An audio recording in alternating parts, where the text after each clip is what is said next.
Gadis ini berbaring di lantai dan mengambil selfie. Tiba-tiba ibunya kembali. Dia segera memakai kembali celananya. Kemudian duduk di meja pura-pura belajar keras. Semua yang terjadi barusan hanya dilihat oleh anjingnya.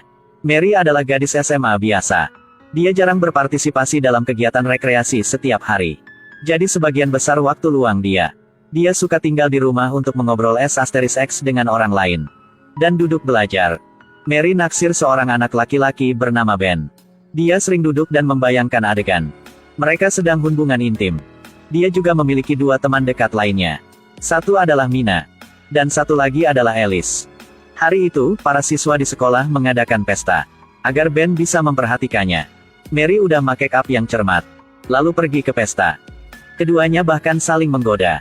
Setelah beberapa saat, dia mengedipkan mata padanya dan keluar. Ben adalah pria yang cukup pintar. Jadi keluar secara sukarela. Setelah keluar, mereka berdua mulai merasa sangat malu. Hanya melirik ke sisi lain. Setelah beberapa saat, ketika emosi mencapai puncaknya, Ben menggosok ke pangkuan Mary. Saat Mary sadar, Ben udah pergi. Dengan gembira, Mary menceritakan kisah ini kepada dua sahabatnya. Tapi mereka tidak percaya Mary. Ben pun dengan tegas membantahnya. Mungkinkah Mary sedang berhalusinasi? Setelah kembali ke sekolah, ini telah dibahas di mana-mana. Semua orang tertawa dan menghindarinya. Keduanya bahkan saling menggoda. Setelah beberapa saat, dia mengedipkan mata padanya dan keluar. Ben adalah pria yang cukup pintar. Jadi keluar secara sukarela. Setelah keluar, mereka berdua mulai merasa sangat malu. Hanya melirik ke sisi lain. Setelah beberapa saat, ketika emosi mencapai puncaknya, Ben menggosok ke pangkuan Mary. Saat Mary sadar, Ben udah pergi. Dengan gembira, Mary menceritakan kisah ini kepada dua sahabatnya. Tapi mereka tidak percaya Mary. Ben pun dengan tegas membantahnya. Mungkinkah Mary sedang berhalusinasi? Setelah kembali ke sekolah, ini telah dibahas di mana-mana. Semua orang tertawa dan menghindarinya.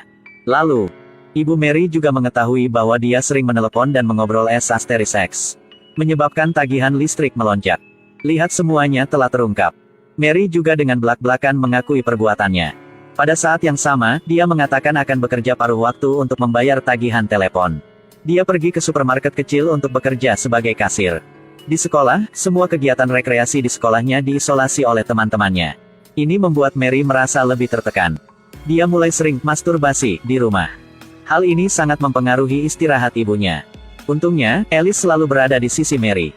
Pergi minum dengannya untuk menghilangkan kesedihan, berbicara untuk menghilangkan stres.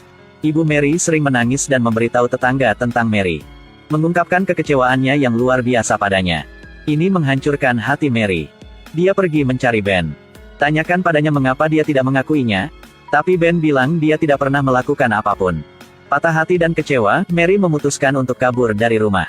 Ibu Mary sering menangis dan memberitahu tetangga tentang Mary. Mengungkapkan kekecewaannya yang luar biasa padanya. Ini menghancurkan hati Mary. Dia pergi mencari Ben. Tanyakan padanya mengapa dia tidak mengakuinya. Tapi Ben bilang dia tidak pernah melakukan apapun. Patah hati dan kecewa, Mary memutuskan untuk kabur dari rumah. Sampai ke kota. Sebagai balas dendam terhadap ibu dan Ben. Di sana, dia pergi mencari saudara perempuan Alice. Berharap untuk menemukan beberapa pelipur lara di kota mencolok ini. Setelah Maria meninggalkan rumah, ibunya sangat khawatir. Setelah berbicara dengan tetangga, dia baru menyadari bahwa dia telah salah menyalahkannya. Itu sebabnya dia salah paham dengan apa yang dilakukan putrinya. Sejak saat itu, ibu dan anak itu mulai membuat masalah satu sama lain. Ketika Mary menceritakan kisahnya kepada teman-teman kakak Alice, mereka semua tertawa. Beritahu Mary bahwa ini masalah sepele. Dia tidak melakukan kesalahan apapun. Ini menyebabkan Maria sekali lagi menyalahkan harapan dalam hidup. Dia kembali ke kota kecilnya. Peluk ibu. Ibu dan anak tampaknya telah berdamai. Ben juga mengetahui. Meskipun dia telah berulang kali menyakiti Mary. Tapi sungguh, dari lubuk hatinya dia mencintainya. Jadi dia pergi kepada Mary, mengaku padanya. Tapi Mary sama sekali tidak peduli padanya. Hari itu, Mary naik bus ke sekolah. Dengan senyum cerah di wajahnya. Alhasil, saat sampai di sekolah, Mary melihat spanduk bertuliskan Ben. Dia mengakui apa yang dia lakukan pada Mary di hari pesta. Dan minta maaf sama Maria. Semuanya kembali ke kedamaian aslinya. Kota-kota kecil juga memulihkan kedamaian aslinya. Di akhir film, Mary membawa Ben di depan ibunya. Seluruh keluarga hidup bahagia bersama. Film berakhir di sini. Jangan lupa klik like dan subscribe. untuk menonton film berikutnya. Sampai jumpa. Dadah.